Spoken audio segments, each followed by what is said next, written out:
ตีเอาเลยตีเอาเลยเอาจับไว้เบิ่งทึบให้มันตกทึบมันตกทึบมันจะไปทางไรบ้างพูดไปโอ้จับตีมันขึ้นต้นไม้เลยมันขึ้นต้นไม้ได้จับได้แล้วเอาแล้วอย่าเห็ดลิ้นเนี่ยนะแม่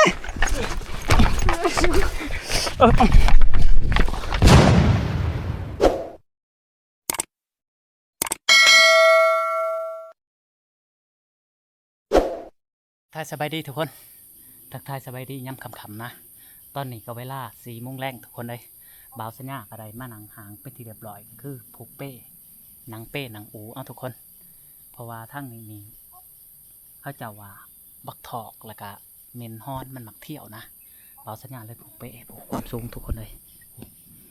มันจะเที่ยวมาตำหอมน้ำค่ำเลยนะโอ้มันลงไปพุ่นเลยทุกคนตามจ่ายเลยแล้วก็มันจะขึ้นมาตัวนี้คือเก่าเอาเราลุ้นน้ำกันทุกคนว่ามันจะเป็นอย่างไรนะในค่ำคืนนี้เอาแล้วทุกคนเลยบาทฝนตกแล้วทุกคนกำลังหนังนะแต่ว่าพ่นมาเลยโอ้ยหนังโบราณนะทุกคนเลยเป็นจังสิโอ้มาแล้วคนโอ้เหมือนมันแห้งๆนึงเมาสัญญาณสิเดกูก่อนทุกคนเลยกูอันที่นอนเท่านี้อย่ามันเปียกเมื่อยรถเป็นแนวไหนเลยพังมาหัดมันก่อนบางทีมันเอื่อนก็มีถ้ามันเอื่อนต้นนี่โบเป็นยังนะคำว่าตกเลยในการสิได้ลงนี่แหละคำบ่าวสัญญาอันภาวนาก็คือโบยังให้พ้นตกนั่นแหละคำมันตกอย่างสิแหละนางรัดยังกับโบไรทุกคนนางโมเป็นซุกเลยนะคันว่าทีห้าเปียกนี่เอาทาพังรหัสพ้นก่อนทุกคนว่ามันตกด้นว่าคำมันตกด้นกับสิได้ผูกแก่เป้ลงเลยคันว่าตกบด้นไปได้กับสิยูต่อสิล่อเบิ่งทีมงานเขาก่อนทุกคนว่าไพ่ซิโปโลก่อนคันว่าเขามาทางบ่าวสัญญากับบ่าวสัญญากับสิแก่เป้ลงเลยนะเพราะว่าเขาอยู่อันตอนที่1เลยที่ช่องนี่กับพันเตือนที่3นี่กับอันพันตอมเป็นระยะไปเลยคันว่าเขาเจ้ายางลงมากับบ่าวสัญญากับสิแก่เป้ลงนะคันว่าเขาเจ้าบ่มากครับรอบังไปก่อนคันว่าพ้นตกแห้งบ่าวสัญญาสิแก่ลงเลยสิ5ไต่ตาดีกว่าได้ทุกคนเป็นอะไรสิ5ทับอีเฮ็ดส่วงนี่กับหมากใหม่มันหมากลายลักอีเฮ็ดหมักก็คือหมักนาวซีทุกคนเลยโทษทุกคนเหมือดพ้นมันไล่มา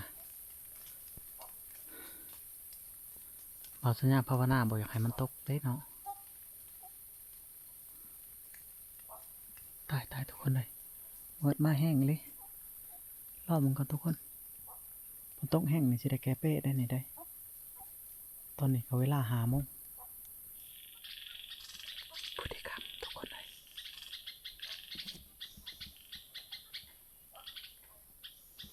ฝนก็เอื้อนไปที่เรียบร้อยแล้วบ่าวสัญญาก็สิได้นั่งตัวนี้แหละเริ่มตกดินแล้วนะเสียงนกหรือเสียงคน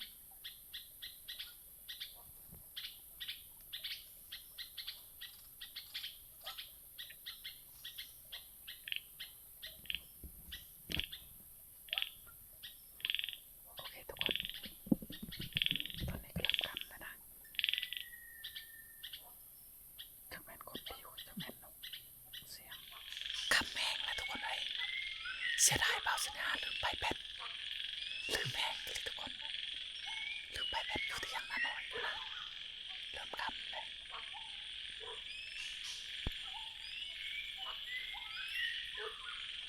บริเวณลาดได้ยินแต่เสียงนกเสียงหนูนะฝนตกที่นี่แห้งเติมเลยทุกคนบังเขียนนอกนี่อันนี้จะเป็นเขียนน้อยและดูกันข้างนะเริ่มมืดแน่เลยพอน้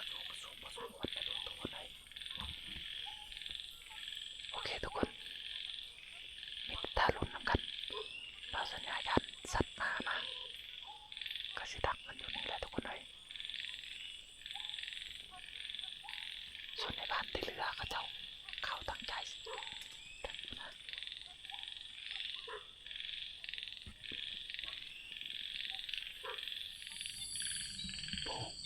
ลงมาเลยทุกคน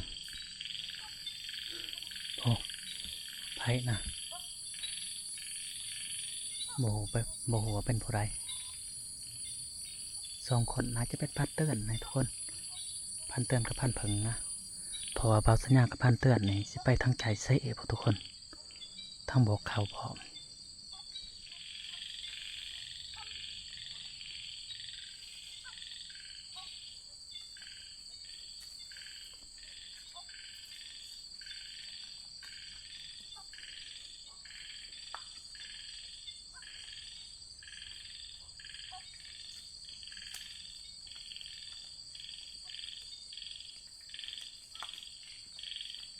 เป็นจังได้เลยคือลงยุ่งบ่อ้ายยุ่งบ่ไผเว้ากันอาโกยมันก็มืดแล้วคันเว้านั่นน่ะแล้วไผอยู่ทางนั้นไผอยู่ทางนั้นทางน่ะพันเตือนได้ซะ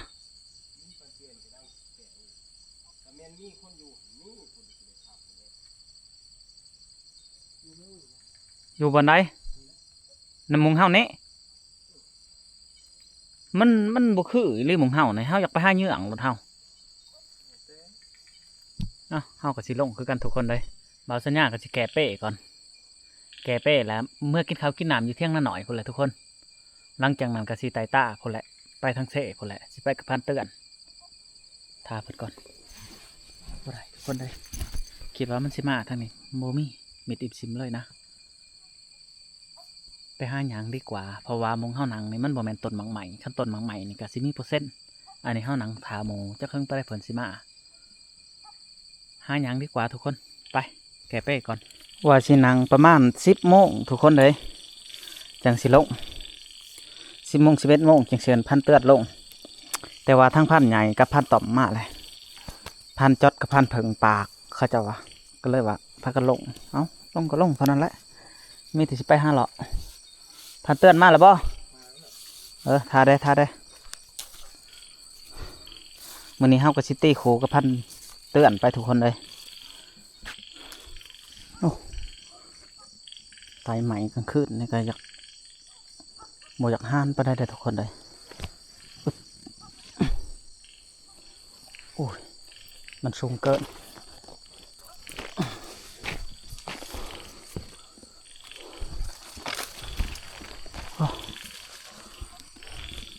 ความสูงกับประมาณ10 เมตรเซ็ตบ้านนี้แห้งขักบ้านนี้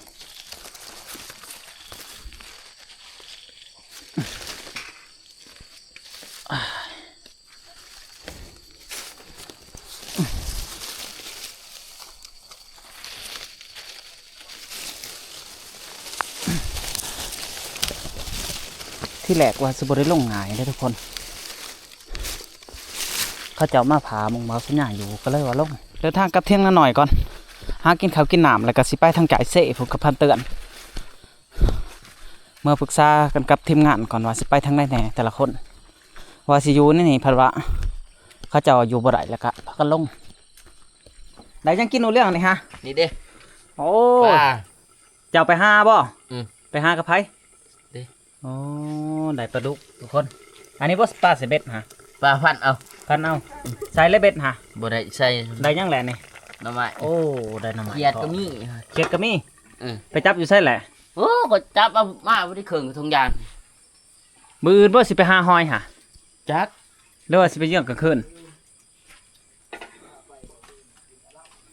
เพิ่นได้เขียดไล่เติบได้เพิ่นว่าใช่เลยเขียดโอ้เก็บหลายเลยเนาะโอเลี้ยงไปจับเอาเขาเดียวนี่เขาเดียวเพิ่นว่าบัดเมื่อจังไปจับเอาลายหลังจากกินข้าวกินน้ำแล้วก็ได้เดินทางต่ออีกทุกคนเลยตีขู่กับพันเตือนมานี่ผู้ละไปจ่ายเซ่ผู้ละส่วนพันต่อมนี่สิไปกับพันเพิงพันจิตสิไปกับอีพอนะ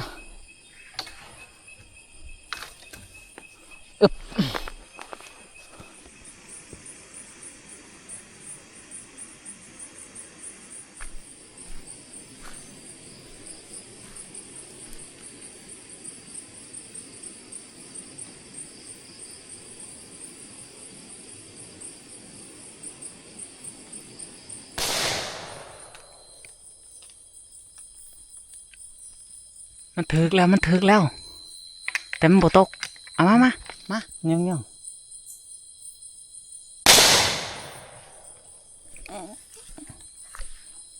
บางนะถึกแล้วแต่ว่าบ่ตกไปได้อีกเลย นี่เฉยเลย มาดีๆได้มันสิตกเหรอทุกคนเลยแต่ว่ามันขาน้ำหรือว่ามันเกาะกับน้ำบ่หรือว่าจังไรนี่เห็นบ่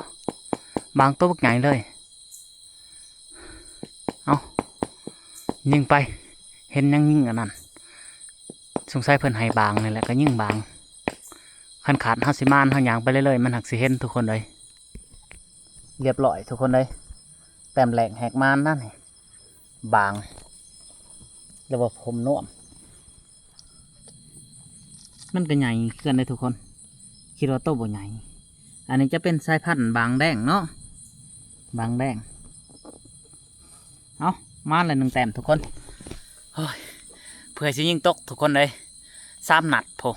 แต่จริงมันถึกแต่นัดแหลกแหละมันค่าน้ำเบาสัญญาคิดว่าอันมันบ่ถือก็เลยว่าซ้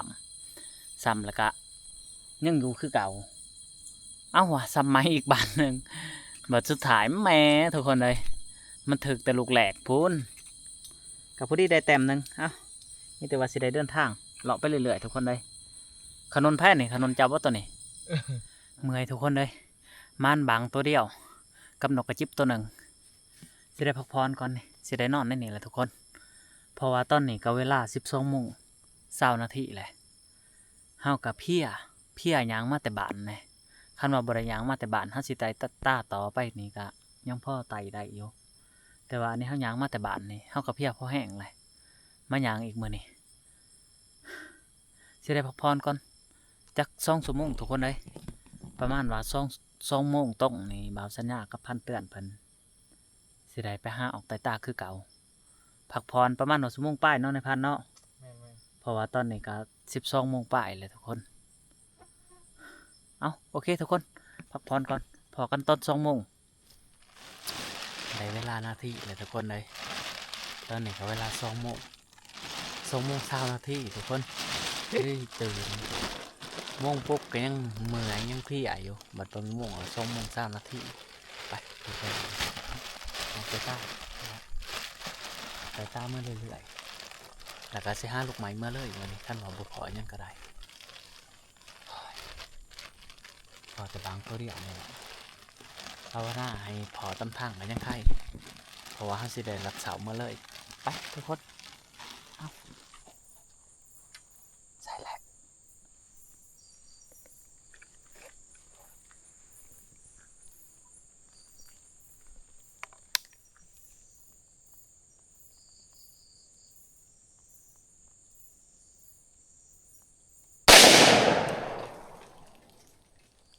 มาถึกพี่2 โต๊ะ3 โต๊ะ4 โต๊ะว้าวไม่แต่บางใส่มาถือปืนอยู่ก่อนไว้อย่าปิ่นนี่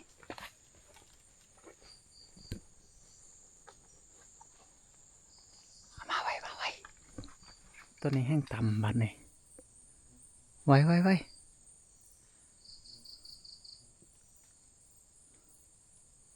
มันแหนกินหมองไหมเชยทุกคนเลยพัดเตือนยังหยัดโลกอยู่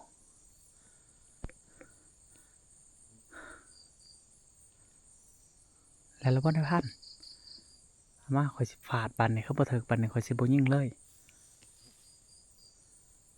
เป็นยังไงก็เอาพันเตือนนี่ทับแต่กูโลกทุกคนแต่ว่ามันบ่ถึกจะเกี่ยวโลกมันใส่บอกสัญญาณย่อมเลยเรียบร้อยแล้ว1 แต้มทุกคนนี่ยังอีกตัวหนึ่งทาพันเตือนหัดลูกปืนเรียบร้อยทุกคนแต้มตัวที่2นั่นนี่นะน้ำพันเตือนพันต้นหนึ่งอันนี้ทับได้เดียวนี่บอกสัญญาทับ2 ลูกยังได้ทุกคนเลยเพราะว่ากระบอกถ้ามันบ่เถียงไปได้เนี่ยนะผู้ที่2 ลูกยังได้เอ้านั่นเป็นที่เรียบร้อยทุกคนได้2 แต้มผู้ที่ใช้ผ้าขาวผ้าหนามแล้วก็สิหาลูกไหมเมื่อเลยพอแหละสิเลาะมาทั้งกระติ้นพอแล้วทุกคนเลยเรียบร้อย3 แต้มทุกคน1 2 3ผู้ที่ใช้ผ้าขาวต้นเสา สิลาบซูอีพอกินบืนนะป้าโตสันได3-4 โต๊ะคนทุกคนแต่ว่ามืดมันเจิดไปจะมันเจิดไปทางใดนำบ่ทันมึงมีห้างมันบางแดงกับบางหมอกในบางแดงใหญ่กว่าได้ทุกคนนี่ต้นนี้ใหญ่กว่าสังเกตห้างมันกระไดทุกคนนี่โตมันก็ใหญ่กว่านะมีแต่ว่าสีเลาะกับและกับพันเตือน5 ลูกใหม่ก่อนจังเมื่อเนาะพันเตือนเนาะตอนนี้ก็เวลาสิเขา5 โมงแล้วได้ทุกคนเวียนน้ำบางตัวเดียวนี่ก็พอแห้งเป็นชั่วโมงเพื่อสิได้มาเตียวเลยเอาจับไว้เบิ่งทึบให้มันตกทึบมันตกทึบมันจะไปทางไรบ้างไปโอ้จับตีมันขึ้นต้นไม้เลยมันขึ้นต้นไม้ได้จับได้แล้วเอาแล้ว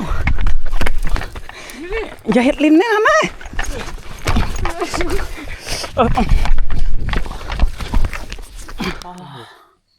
ฮะ เนี่ยเห็ดอันนี้บ่ บแมนเขายันมากินปอเจ็บสนน้องทุกคนเลยเอามาดูบางตัวใหญ่หนึ่งทุกคนบางแดงเราสัญญาสิกลับแล้วนะแต่ว่าแนมเห็นอันนี้นแม่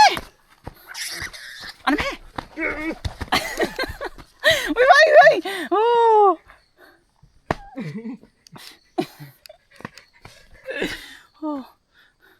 หมอกได้เนาะห่อบางแดงบางหมอกแต่ว่าตัวใหญ่ป้าตะไงครับแล้วทุกคน1 2 3 4โอ้บาดสิกลับกับมานเลยเนาะพันเตือนเนาะบาดสัญญาเงื่อนเห็นอีกทุกคนเลยไล่เอาพอแห้งเพื่อสิได้นี่โอ้บานนี่กับผู้ที่ได้อันให้พอกินสมใจเพิ่นว่าจะกินลาบบางเพิ่นว่าจะกินแบบคมๆเพิ่นว่ามาบานนี้ก็ได้4 โต๊ะเป็นทีเรียบร้อยไปมีแต่ว่าไป5 ลูกใหม่ครับบานนี้มันทีมงานทำมาหลายคนบาสัญญาไปเลย5 เงื่องกับบ่ได้ทุกคนเลยได้แต่บาง4 โต๊ะนี่แหละแนวกินนี่สิ5 เมื่อพาทีมงานกินเสียเมื่อแกะลูกใหม่นี่แหละ5 ลูกใหม่นี่แหละเมื่อนอบักใหญ่นี่เลย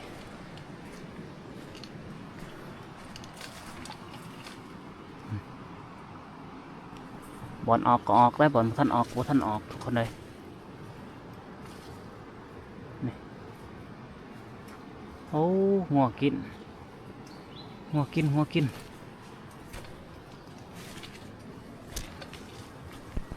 แท่นี้เขาเจ้าหักเอามันลงไม้กกตัวนี้พอผลโอ้พอผลก็บักใหญ่ได้เบิ่งเอาก่อนทุกคนเลยขวัดไปพัดมาพอซ่องหนอได้พันเตือนเอ้ยซ่องหนอบักใหญ่เลยให้บอกทุกคนบักใหญ่เลยงามลีรอ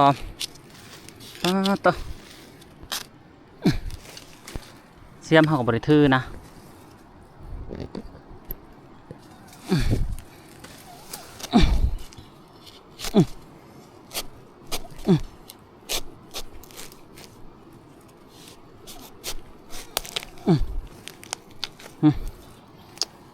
ต่อ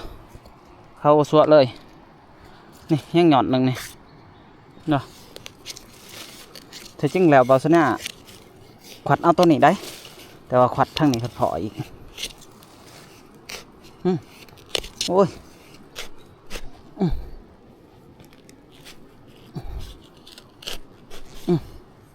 มันอ่อนทุกคน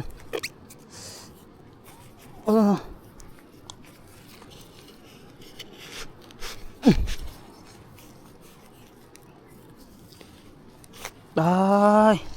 ถือป้ายมันอย่ามันดีกว่าบ่ได้ปักใหญ่เลยเห็นป่ะพระเตือนฮะเอามีดไปป่ะ ใส่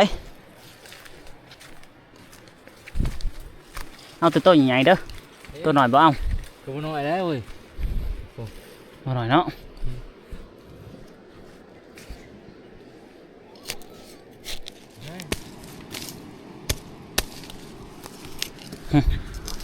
มันงามๆเลยเห็นเนาะ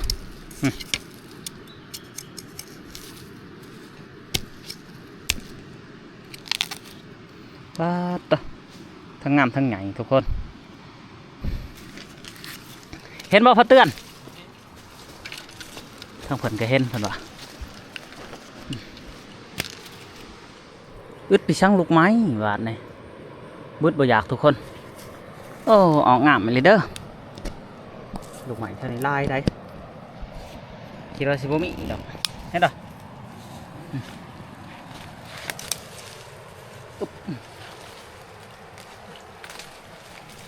โอ้ตัวเหี่ยวไปนำก็มีแต่เฮาสิหาเหลืองเอาตัวงามได้ตัวบ่งามไปได้บ่เอาแบบนี้นี่เอาบ่วะเอาก็เอาขนาดนกหน่อยยังเอาเลยเนาะทุกคนเหลืองตัวนี้ตัวฮะแก่วะกระดันตัวนี้กระดันบ่เอาตัวนี้ตัวได้กระดันบางสัญญาบ่เอาได้หาเอาแบบตรงงามเลยป้าดโอ้แม่นี่ว่าลูกใหม่นี่คืองามแท้ฮะทั้งงามทั้งไงฮะป้าดลำสำแคนทุกคนเลย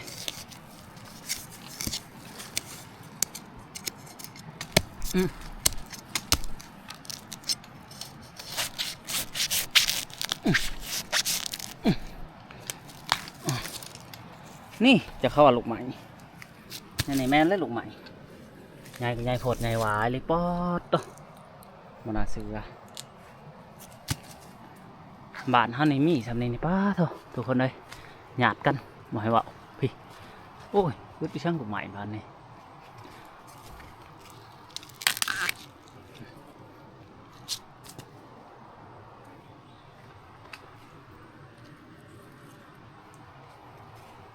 หาไปเรื่อยๆตัวเหี่ยวก็เหี่ยวได้ตัวเหี่ยวนี่ก็ลายหยอดสำนี้เป็นไปได้บ่ยังเอาหาเบิ่งก่อนโอ้โหโถแห้งใหญ่ทุกคนไปเอาก่อนมันก็จะขึ้นสูงเลยทุกคนแต่ว่ามันงามเอาสัญญาสิเอาก่อนงามแห้งเลยผมโอ้ขักไปเลย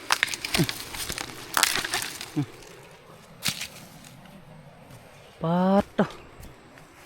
พี่นี่ตัวลูกใหม่หดโผล่เลย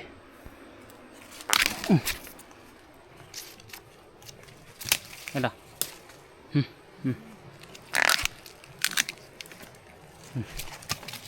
สามหยอดสี่หยอดไม่แต่หยอดใหญ่ๆตัวเหี้ยวสูงกว่านี้เขาจะบอกเอา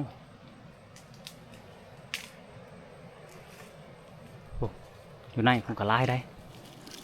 นี่จะโตงงามๆไหนคือไปปอกอยู่นอกคนละแต่ว่าอย่างใดอีลี่กับซ้ำนี่มันงามเลยทุกคนแต่ว่าโตอันนี้ห้าไซเอาบอกมันตัวเหี่ยวเห็นไหมว่าพัดเตือนทางนั้นคอยถือออกหมดเลยเด้อทางนี้เด้อ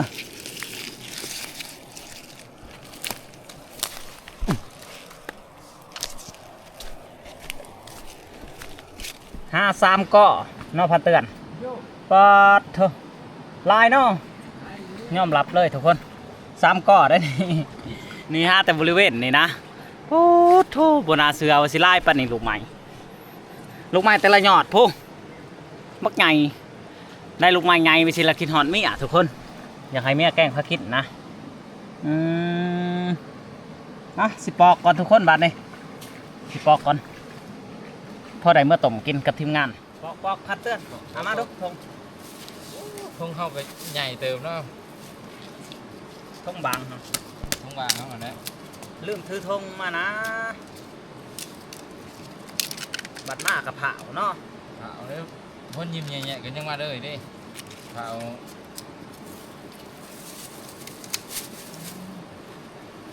นี่แหละนี่มาตอนถึงงานเขาถึงงานทำมันบอกว่าใครกินข้าวกินน้ำแล้วจะสิไปทางไหนสิไปน้ำข่อยบ่ ไปรับเจ้าแหน่ เดี๋ยวว่าสิไปหาขวาแล่นเขา เขาครัวแดนบ่ ขวาแล่นได้ เขาไปใส่อันก็ได้ เฮาไปใส่กับแล้วเฮา ลงมาก็ได้ได้ เฮาบ่ไปกระยาขวาแล่นมือไม้จังเฮาไป ก็ได้คือกัน เฮาไปใส่กับดักแล้วก็หาบอลนั่งเลย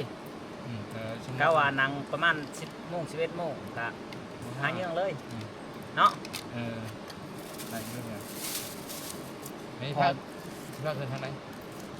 เพิ่นพาจะเพิ่นฮะ แม่ ใจอะเล่าหาหอยเลยเฮาก็ได้ เนาะ พอบ่ได้จะอ่อนฉันก็จะอ่อนลงมา งามไม่เป็นเหยาะงาม อืม เหยาะเลยแต่ที่ป้ายเหยาะชิได้เนาะเงามันให้ใหญ่เลย โคตรลูกหมัดเนาะ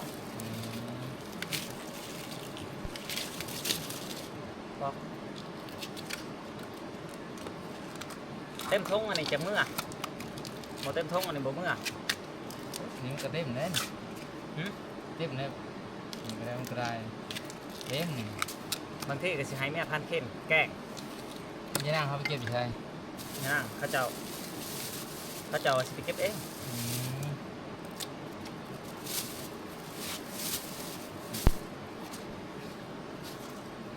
ก็ตัวนี้แล้ว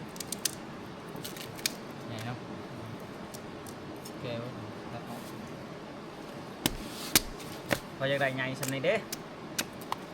ใหญ่ทั้งยาวเนาะเขาไปฟ้องใหญ่ๆว่า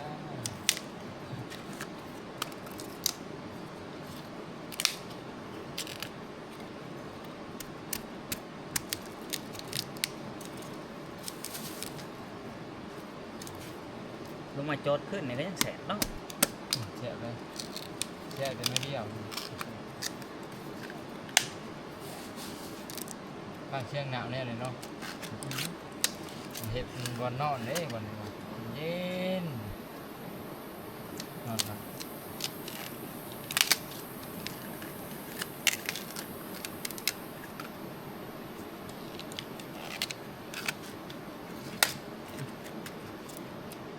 โอ้มัดอันนี้จะกระเต็มทุกอย่าง สิบเต็มบ่บ่เต็มเขาก็ เอาพังนั้นเด้พังนั้นก็ลายคือกัน พังก็ไม่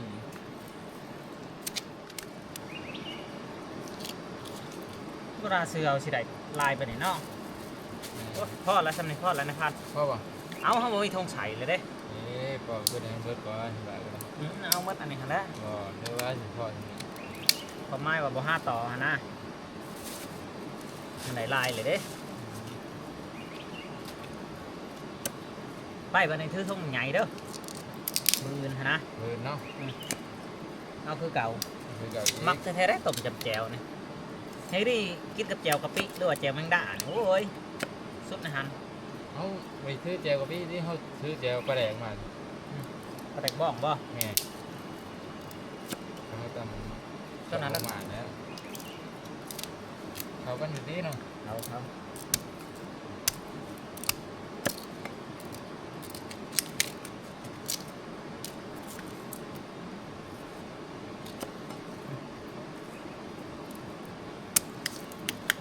หาใส่เบ็ดแถวหวยนี่ได้ได้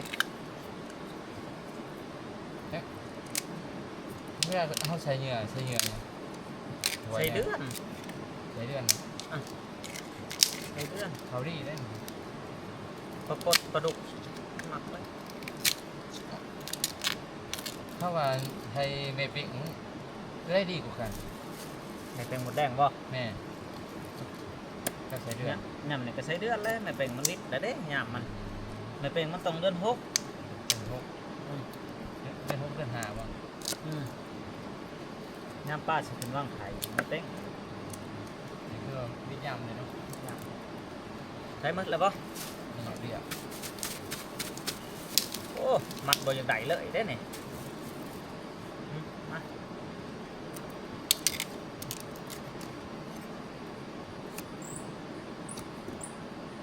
ยังเห็ดอันนั้น คิริงเขาตามอย่างนี้ผม ได้ลูกเนี่ยผมก็ชอบได้ ไม่ตาบอกก่อนได้แล้วเนาะ มาแรงเขาสิไปทางไหนมาแรง แล้วใจดังเน่าแล้ว เขาไปห้าหลอกเบิ่งเต็มมือนี่ครับบ่ไปต้าเขาก็บ่ไปเนาะเขาบ่ไปต้าไปทางบนเขาเนาะ แต่ว่าถ้าไปเนี่ยต้องถืออูไปนำเลย มื้อนี้ฮะ แม่ สิไปใส่กลับนี่ได้ ใช้ไปกลับถ้าว่าเฮาเห็นเส้นทางงามเขาก็นั่งทางไว้กองมันมา ข้าสารถือเขาไปเลยแล้วแหละขนาดนั้นน่ะ ก็ได้กัน ถือเขา หรือว่าเขาสิไปใช้กับรักเดือนเขาก็สิลงมา ว่ากินนั่นนั่น ก็ได้มันก็ได้ ถ้าขี้ขันก็ถือเขาไปเลยเดี๋ยวขี้ขัน ถึงกันกับบ้าน กลับมาไปเต็มทงบัดนี้ เป็นทุ่งทำสิกินเลยนะทำนี่ก็ได้ เอาเร็ว เอาไปได้กินเบิดเกิดมันเกิดบ่แท้ ไปเมื่อ กินผู้ได้เบิด กลับก่อนทุกคนเลยได้ลูกใหม่ไล่เติบได้ลูกใหม่นี่ก็บ่อึดบ่อยากหาเขาเดียวก็ได้ไล่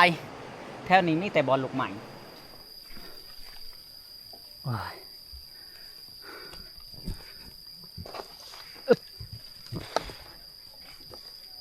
บ่ฮู้ว่าทีมงานเฮาสิมาหรือบ่มื้อนี้ได้ยินเสียงทับกึมก่ำอยู่บ่ฮู้ว่าไผทับ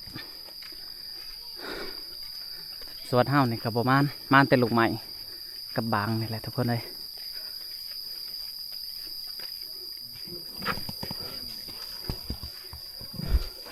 เป็นจังได๋ได้ทับอยู่บ่ขึ้นนี่ ฮะ เจ้าได้ทับอยู่บ่ โอ้ยมิดอิมซิม พันใหญ่ได้มาแล้ว ยัง พี่พอก็ยัง นี่ พันปลาเด้มาแล้ว มาแล้ว เป็นจังได๋ขึ้นนี่ไปลัดเจ้าเสียกปากอุบอิ่มอยู่ ไม่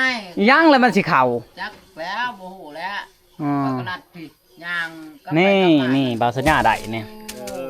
มั มาฝากทีมงาน ขอบเขียวได้ว่าวันมันเลย ได้บางซีโต้ลาบนะแม่ไผสิลาบไผลาบเป็นพันปลาบ่ แน่ ว้ายตื่นมันแห้งโอ้ตกใจจนหน้าซีดหมดเลยไปจะได้เพื่อน โอ้ อย่านั่ง แล้ว ไปนะแม่ ไม่เบาดอก นี่แหละทุกคนอามาอันเห็ดอยู่โคกินกับทีมงานกับเบาสัญญาก็ได้บางซีโต้นี่แหละกับลูกใหม่ผ่านป่าไป5 หลัดกับโบเห็นติ บ่เห็น ไปหอบทีบ หอบถีบคือเก่า อ๋อไปทางไหนเมื่อคืนนี่ คุณ ฮะ และจ่ายพี่ทั้งจ่ายทั้งอาเล่า บกเขา บ่จ่ายทั้งพี่ โอ้ ทางอาเหล้า ทางอาเหล่าเขา แม นี่ น โบเห็นเลยเนาะ บ่เห็น มิดอิมซิม โอเค มีแต่ทาทีมงานมาบูฮูว่าเขาจะเอามานหรือบอกทุกคน เนาะ มาทุกคนกินข้าวน้ำกันบัดนี้ลาบปาง แล้วก็ต้มเคียดทุกคนเลยทางอ้ายเพิ่นก็มาอะไรเป็นจะได้อ้ายมิดอิมซิมไปฮอตเซ่เพิ่นเจ้า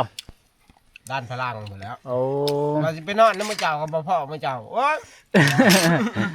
บ่คอยอยู่ลุมหัน อืม ฮะทุกคนกินข้าวกินน้ำแล้วก็สิใหญ่สถานที่ได้ กินเพื่อนกินกับปุ๊ดหมวกแน่ ไม่แดดมาก ใส่หมวกบ่ได้ได้ โยหัวละ เออ มั มันคมลำโผดทุกคนเลย จำเท้านั้นดึงเกินวันนี้เรา บางทีน่ากินบ่ได้คมแห้งเลย เรื่องดีนาประวันดอ เอากินไปได้พันเตือนแซ่บอยู่บ่ แท้จะเบียกออกแล้ว ปาดโทรไปลงพุ่งผัวเลยทุกคนได้บาทนี่ไปได้พันปลาเห็ดยังแลนี่ฮะ ไว้เก็บของกูแล้วลุงยายทับเด้ โอ้ไผ่ใดอันนี้ฮะ ใส่ นี่บักหางผัวนี่ โอ้ผ้าใหญ่ดิ โอ้พันใหญ่บ่ได้ปาดตัวบักใหญ่เลยทุกคนได้บักหางผัวนี่ เอาไว้ให้ร้านนะ เอาไว้ให้ร้านบ่ ไว้ให้พันเพิง อืม เพราะว่าลูกชายพันเพิงมานำเด้ โอ้คันลูกชายพันเพิงบ่ได้มานำบ่ได้กินแล้วสัมพันเพิงเนาะ พันเพิงว่าแต่ว่าเซ็ตกู ไปได้อูเลี้ยงสิอยู่ทาอันไอเคนได้นี่บ่หรือสิไปนำ บ่ไรบ่เห็นคนบ่ถือกัน โอ้ยว่าสิอยู่ทา น้ำลง อิ่มแล้วทุกคนเลยพักผ่อนก่อน ประมาณ30 นาทีแล้วก็สิเคลื่อนที่หรือว่าย้ายที่พักใหม่ไปทุกคนย้ายที่พักใหม่บัดนี้ผู้และไปอยู่เซ่ผู้และทุกคน เพราะว่าทั้งนี้คนก็หลายอีกอย่างมันกระพะเนี่ยนะไล่มือไล่วัดเลยเขาจะเอาขึ้นมาเท่านี้มีแต่ว่าไปทั้งเซ่ผู้และทั้งเซ่นี่บ่มีหอนห้อยคนทุกคนเลยเขาจะยังบ่ทันได้ไปพุ่นมาฮอดกระติดแหละทุกคนเลย สิได้อาบน้ำก่อนจังสีเดินทางต่อบ่ได้อาบน้ำ2 วันแหละอาบน้ำก็ทุกคนเลย2 วันแล้วบ่ได้อาบน้ำโอ้น้ำก็ใสปั๊บต่อ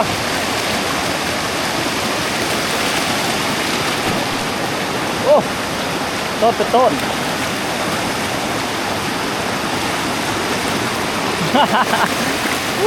พัดจัดเห็นแล้วทั้งนั้นโอ้เลิกเนาะ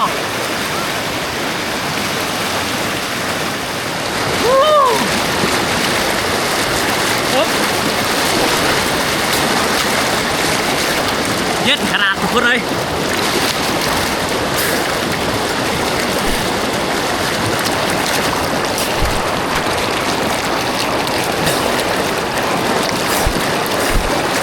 บริอาบน้ำ2 วันแหละอึ๊บ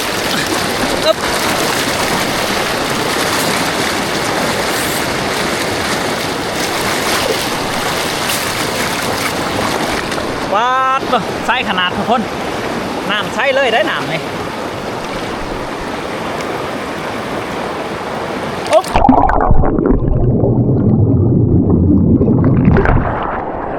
เฮ้ย เฮ้ยถึงไหนเอ็นนี่น้ำเท่เนาะทั้งเย็นทั้งใส่โอ้อุ๊บ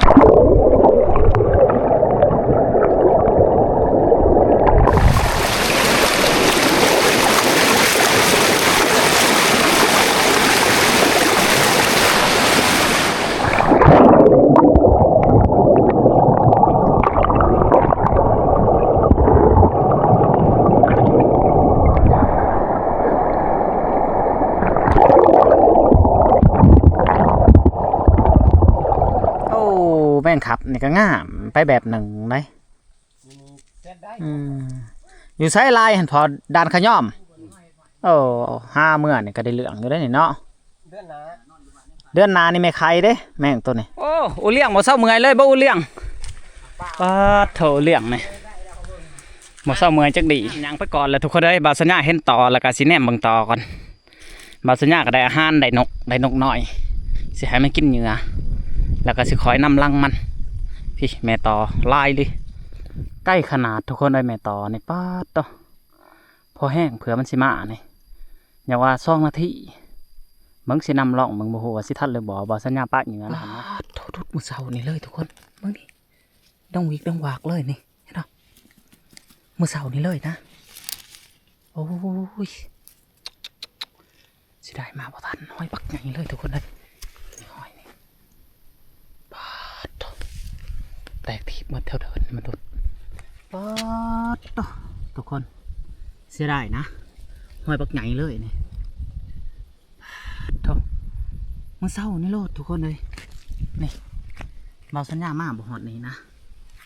ห้อยบักใหญ่เลยประมาณ50 โลทุกคนโอ้พี่มันดุดแมนมันเลยแตกทีมันเลยแถวนี้ต่อปัดขักอีลีทุกคนเลยหอดที่พักเลยทุกคน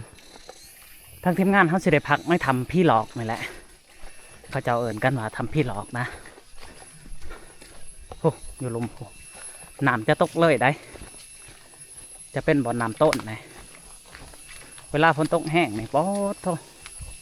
ต้นบ่ให้เว้าถ้าห้ามบ่สังเกตดีๆนี่จะบ่เห็นได้จะบ่เห็นบ่อนอยู่บ่อนเศร้าและบอลอยู่กันนี่แหละทุกคนสิถนนทางเราโอ้ผักดูลมสุดเลยทางลม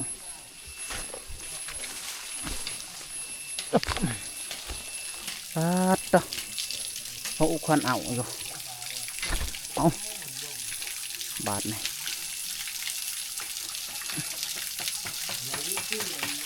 ควันเป็นควันโอ้ขักเนาะโอ้ปาดตกบ่อน้ำตกต่อพุ่นมันอยู่ทางนั้นต่อที่ฉันจากบุกลงมันหกไปเลยบ่อยู่บนเช้าได้ทุกคนเนี่ยขักพอสมควรเลยปาดโถ โอ้ แม่แม่ขึ้นเลย น้ำใสๆกินกระไรทุกคน เอาให้ค่อย หอดบอลพักผ่อนแล้วทุกคนเลยเมื่อยแห้งเลยสิได้พักผ่อนนี่ก่อนทุกคน